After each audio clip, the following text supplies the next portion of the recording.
What's up, everyone? Hope you're doing well. Welcome to episode 26 of my journey building my own one person AI native search startup. I'm basically building a baby Perplexity or a baby Google from scratch as a one person company. And like I've said this in my earlier videos, the best decision I've made in my life. Um, the only problem is this is this is something I'm continuing from last video. Need to find a place that's quiet and nice, and I don't. So that was a little bit of a mistake on my side. I'm currently in this very densely populated area, and I don't know if you can hear all the drilling. Actually, you know what? I have a technique. Hmm, there you go. Standard, no voice isolation. Now you'll hear the fun, the magic. It is such a pain. Basically, I have neighbors that um, are always breaking things and rebuilding things. And not only that, this is a building. It's like a condo unit. And I have folks above me who are also doing the same. Folks who live next to me also doing the same. It's like the perfect storm. I don't know how I'm stuck in this. And I mentioned a little bit in my last video that we got this place because it's closer to my son's school. And there's, if you have a rental contract, and even if we didn't have a contract, we don't have many months left on the contract, but it's hard. We couldn't find any other place. We looked last week, the week before. We couldn't find any place that was reasonable. And also something that works for us as a family of three. We don't need a lot of space, but it's just good conditions. So we don't have to do a lot of work because I'm building this. And so it's kind of stuck where I am. And yeah, honestly, I just keep marching on. I feel almost it gives me more sort of conviction and more uh, almost like a push, you know, with just more gas and fuel in the tank to get out of here. And I need to get this out because I quit Google a couple of years back uh, to build my own search startup. The first year I was kind of playing around to kind of define what exactly do I need. And for the last year and a half, I've been serious about building. And I'm very close to like a pre-alpha uh, launch. Uh, Maybe you can even call it an MVP. I don't really care. The nice thing about no investor startup is that you can be simple. The way I describe it is like my first crack at this, and I've been showing it to my friends and family, and thankfully they've given me good feedback. And now in April, so next month, uh, I want to put it out on the internet, and I don't know how I'll do it because I have a very sort of large query processing pipeline, multiple AI calls, LLM calls, and so every query is kind of I have to pay from my pocket, and so I'll have to come up with some kind of a pool of users. They don't have to pay me, but give me feedback. So maybe I'll use Discord or something, buy me coffee or I don't know, some platform where I can kind of build a little community. So that's that, all that craziness. But today, as you can see on the screen, I don't know how much it makes sense to you, but I'll walk you through. But first, I want to talk about what this is at a high level. So the, I've been working on the search pipeline, so from query understanding and uh, real-time API calling, real-time web page integration, um, improving the quality by looping the whole pipeline again if you're not happy. All these little different techniques.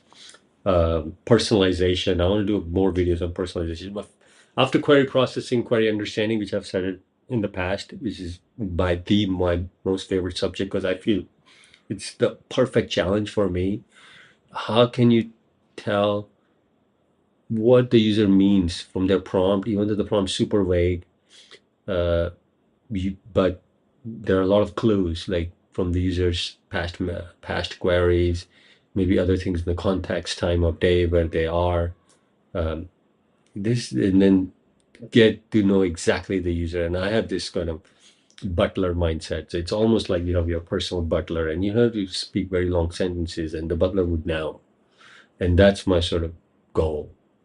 So that's my favorite topic. But and personalization naturally becomes part of it. It's like a subcomponent because personalization involves saving memories, kind of like ChatGPT does, other apps do, extracting memories, saving memories, and using the memories to personalize the response. So if you like Greek food, you ask for restaurants. We may, I may, the way I'd construct the LLM prompt is that I'd include that in the context window, and then I'd possibly the LLM will trigger Google Places API, which I've integrated, and then hopefully the LLM will nicely put it together, keeping in mind some of your preferences. You like Greek food, you don't like high budget places, you like medium budget places, or you like fast food, or you like fast food while traveling, or you like high end restaurants while traveling and fast food when you're at home. And maybe we know your location if you give permission, or you mention in the prompt, I'm traveling. And all that needs to take into account and personalize, and then um, you come up with hopefully a really good response. All of this, yeah, it's been such a blast because I've always been frustrated. I've worked at Google and Google Search, and also at Ask Jeeves, uh, and it was always frustrating because these are large companies. Google obviously very large. You get to work only on a small part of the entire search stack, which is fine, which obviously makes sense. But I love the sort of big picture and then zooming in and zooming out, zooming in, zooming in, zooming out, zooming in, and then getting big picture and having some kind of influence over the story and the journey and why we are building this, and then building it and having being part of the strategy discussion. I could never really get involved. It definitely not at Google. Google is massive, and I wasn't that senior. Anyways, um, so that's my favorite topic, but this is my second favorite topic. So, understanding the query personalization, that's number one. Number two is sending you, briefs, newsletters, automated newsletters, whatever you want to call it. But the simplest way to say is you get a daily email, or some kind of a notification in the app. It's a little bit like ChatGPT Pulse. So ChatGPT is doing it. I'm sure they're investing even more. What they have is probably like a alpha or a beta, and I'm sure every other AI app is probably looking into this. But I'm not doing it because other people are doing it. I'm building this whole entire platform for me, for and professionals and founders and people who are serious about accomplishing things in life. And I think this is a must-have because people get their updates otherwise on social media. You open, not that I'm not completely against social media in the sense that never use it, but if you're like most people, you'll get trapped, doom scrolling, or you'll get sucked in cat videos or something about travel when you're really trying to get updates. Say you're a fashion designer and you wanted to see what happened last week, you were traveling, or what happened yesterday, or there was a fashion week and what came out of it.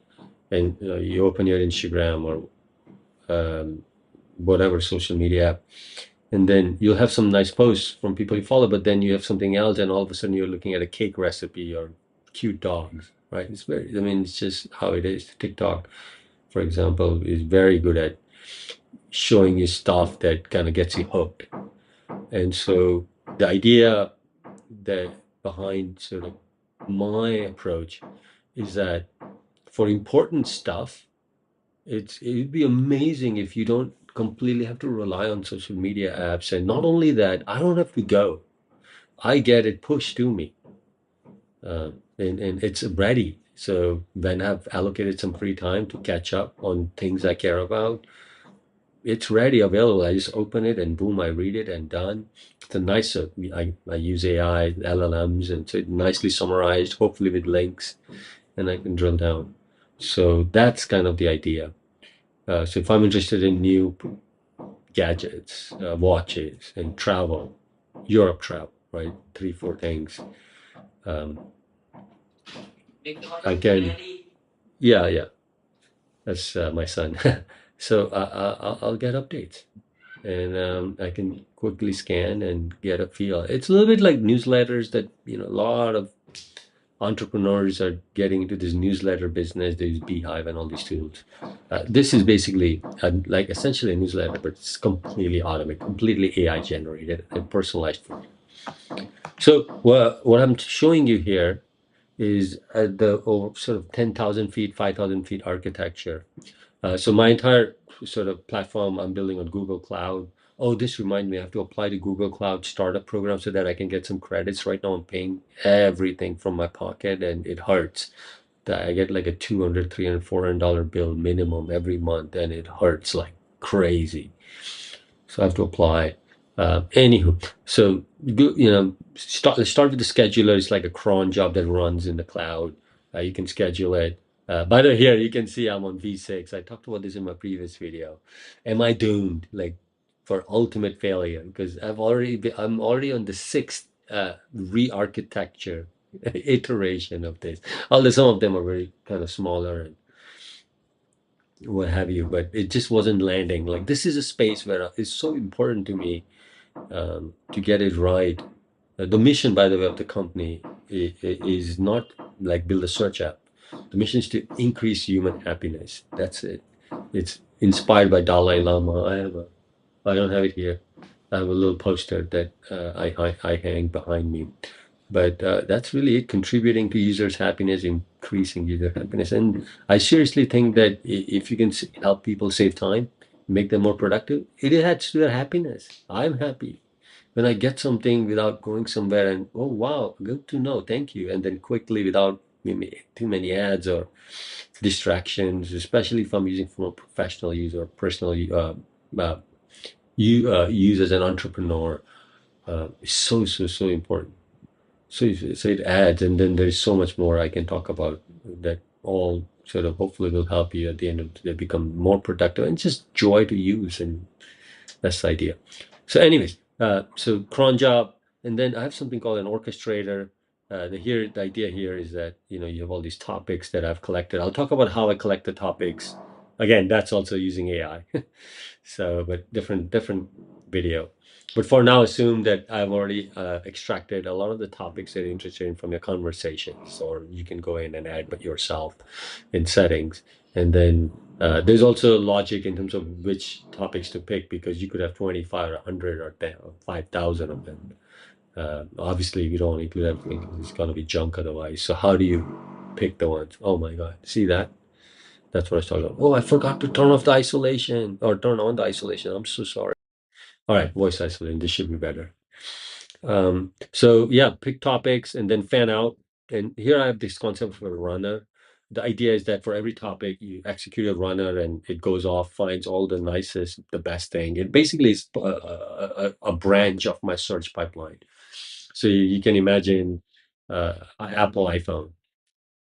So it'll go off and query Apple iPhone and find the latest on the web. It may trigger a Google search, or sorry, a search query first, and then pull the results, all that. And there's so much more to be done. Of course, I have a very simple version right now, but all of this, I'm sure, improve over time. But anyways, you get that you call all runners in parallel. So if I have three topics or four topics or five topics, they're all called in parallel. I collect the results, and then I have something called an agent that evaluates is this good enough or not. If not, do something. There are a couple things you can do. What I've been experimenting. If it's not good enough, I can sort of retry, but with some clarifications for the AI, like, hey, this is not good enough. It's too narrow or too broad, or it's not matching what the users really likes. According to what we know about the user. So there are a few things you can do, and then of course, once it's past the critic agent, everything's an agent. It's a completely AI native platform. This is built from the ground up. Everything AI. It's amazing. Every single module, everything is sort of disciplined, built with discipline, with AI helping me out, or this coding LLMs, Claude, Codex helping me out. Um, and so everything just naturally follows best practices, good naming, good organization. At least I try to do my best to work with AI to get that worked out. Um, and then deliver. And then delivery channel, maybe in a future talk I'll talk about, but obviously email is an obvious one. Yeah, you can also show in the app like ChatGPT does with ChatGPT Pulse. And then there's some tracking metrics, whatever I want to track. And these are the runners: topic A, topic B, Craig Loop. But the Craig Loop is a popular research. Again, one of the things I try to do when I'm coding is kind of I always kind of try to stay on top of what the latest research on archive is and on Hacker News and things like that. But this is a pretty sort of well-known sort of approach. You can look it up online, or my product when it comes out. You can look it up. By the way, AI, latest AI news. I mean, there's so many newsletters that do this, and they're all good. I mean, human curation is good, but as these AI, the large language models get better and better and better, I'm very confident that the large language models will generate a much better newsletter, a much better briefing than human editors. As in terms of like it'll really get to know you at a level that's incredible. And so it's today AI news or email creators, authors write a newsletter and everyone gets the same newsletter. It's not personalized. So I can give you an example, but I'm interested in AI news, but I'm specifically interested in vision system, maybe because I'm working on Tesla at Tesla, and I'm working on the vision system. So specifically on that, I'm more interested. So I get more vision sort of papers and discussions, etc. Which there's no way one person who's sending newsletters to hundreds of thousands or thousands of people can do. It just doesn't scale. So that's the future I want in this sort of product. And I'm sure I'm not alone. I'm sure many founders are thinking this, or many products already have this built. I don't know.